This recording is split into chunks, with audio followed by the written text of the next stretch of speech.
Atherosclerosis is a disease of the arteries in our bodies, in which fatty material is deposited in the walls of our arteries. These deposits produce something called plaques. Atherosclerosis causes heart disease, most strokes, and peripheral vascular disease, which is when blockages occur in the arteries carrying blood to our lower extremities.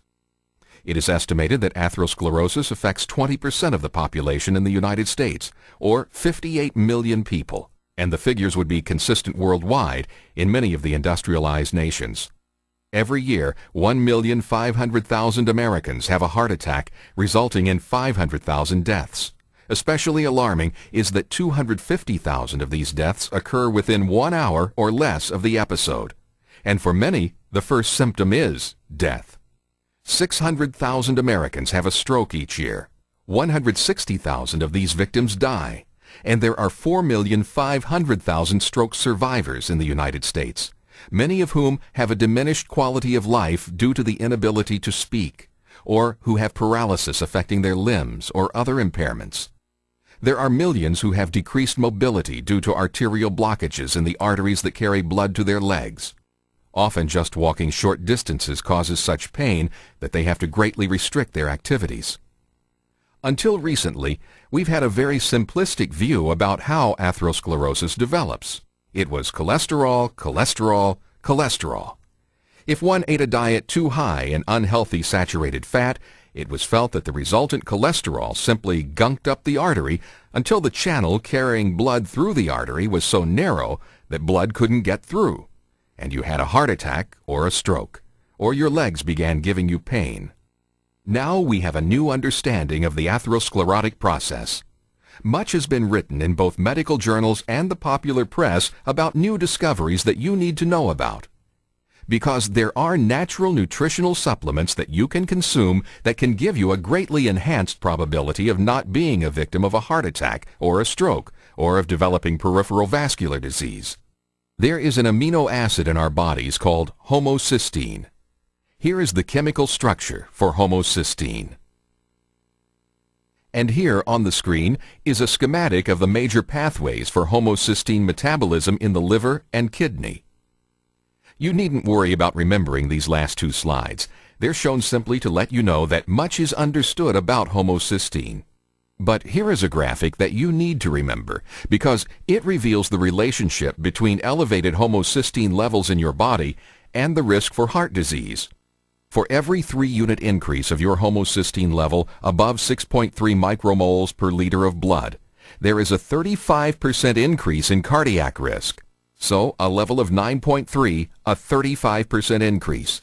12.3, an additional 35% increase in risk. 15.3, another 35% increase. Many labs report that 15 micromoles per liter is a normal value. 6.3 is the optimal level for the risk for atherosclerosis, according to a now well-accepted article published in Circulation as far back as November of 1995. So let's walk through how atherosclerosis develops in your arteries. Besides elevated homocysteine levels, infection has now been implicated in atherosclerosis. The common infectious agents involved are herpes simplex 1 and 2, which cause cold sores and genital lesions; cytomegalovirus, one of the causes of mononucleosis; Helicobacter pylori, known to cause ulcers; chlamydia pneumoniae, which causes many respiratory infections; and pathogens or germs which cause periodontal disease, like the gum disease called gingivitis.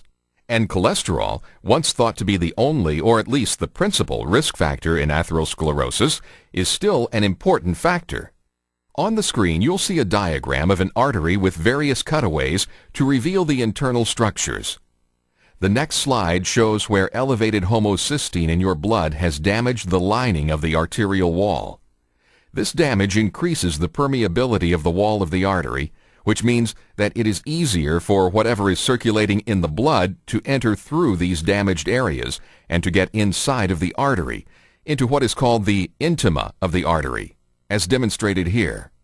If one of the germs that we just mentioned goes through the damaged wall and sets up its residence there, your immune system senses a threat, and it gets into its action mode and follows the threat. It sends white blood cells called monocytes into the wall in order to combat the threat. Monocytes get into their fighting form by converting to macrophages, which literally is translated into big eaters, because that's what they want to do, to actually remove the germs by grabbing them and eating them, as you'll see displayed here. Meanwhile, cholesterol, bad cholesterol known as low-density lipoprotein, or LDL, also enters the picture because it seeps through the homocysteine-injured arterial wall, and the higher the cholesterol level, the more that can infiltrate into the intima, the inside of the arterial wall. And then homocysteine again enters the picture. It latches onto the LDL cholesterol and it oxidizes it. Oxidation is the process that causes an apple that is cut open to turn yellow or a car to rust.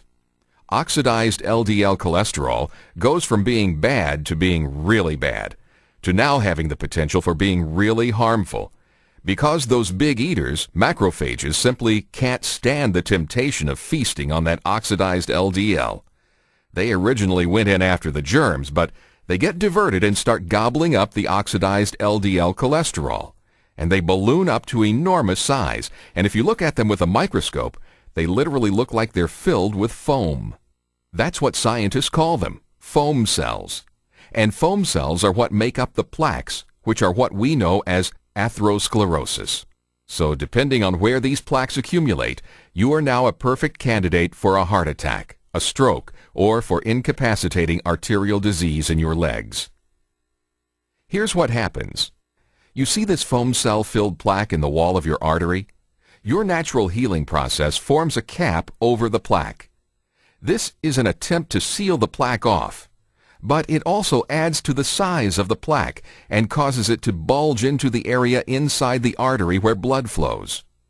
Various chemical mediators get involved, and a fissure, an opening, can occur, as shown. And bleeding occurs from the damage where the fissure forms. Clotting factors cause this bleeding to form a clot, and the clot blocks the arterial blood flow. And now you've had a heart attack or a stroke, or you've clotted off a leg. Blood that carries oxygen can't get through. Cells in your heart or brain or lower extremity are deprived of that life-sustaining oxygenated blood, and they suffer injury or death. And you suffer injury or death. To find out more about atherosclerosis and to find out more about nutritional supplements that can help you avert the #1 cause of disability and death, please go to Chapter 6 in the video email library.